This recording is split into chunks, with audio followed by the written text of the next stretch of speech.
এই সংশয় আছে হেয়ার ট্রান্সপ্লান্ট নিয়ে।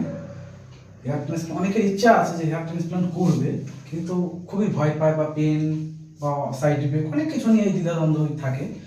তো আজকে আমাদের ভাই পুষ্পেন না, হ্যাঁ পুষ্পেনকে সার্জারি করলাম। তো পুষ্পেন এই সার্জারিটা করতে 6 ঘন্টার উপরে টাইম লেগে গেছে। তো পুষ্পেন এই 6 ঘন্টা এক্সপিরিয়েন্সটা শেয়ার করবে। পুষ্পেন বলো, তোমার এই যে সার্জারিটা হয়েছে, তুমি তো প্রথমে ভয় পাচ্ছিলে। হ্যাঁ অবশ্যই ভয় পাচ্ছি। তো এখন কেমন মনে হচ্ছে? তুমি যারা হেয়ার ট্রান্সপ্লান্ট সার্জারি করতে চায় তাদেরকে তুমি কি মেসেজ দেবে?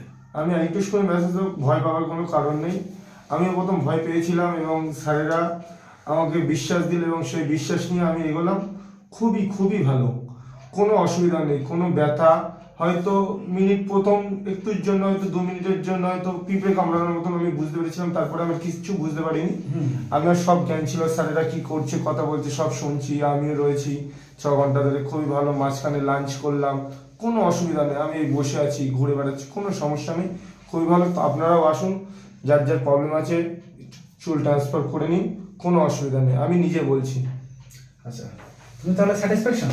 একদম ঠিক আছে। এবার রেজাল্ট পেলে আবার একটা ভিডিও করব। অবভিয়াসলি পাবে, তো রেজাল্টের ভিডিও আবার দেখাবো।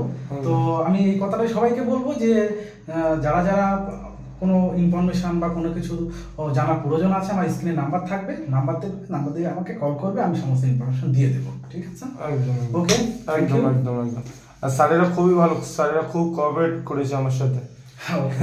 চাপ নেই, কোনো ভয় পাওয়ার কোনো কারণ নেই। ওকে, থ্যাংক ইউ।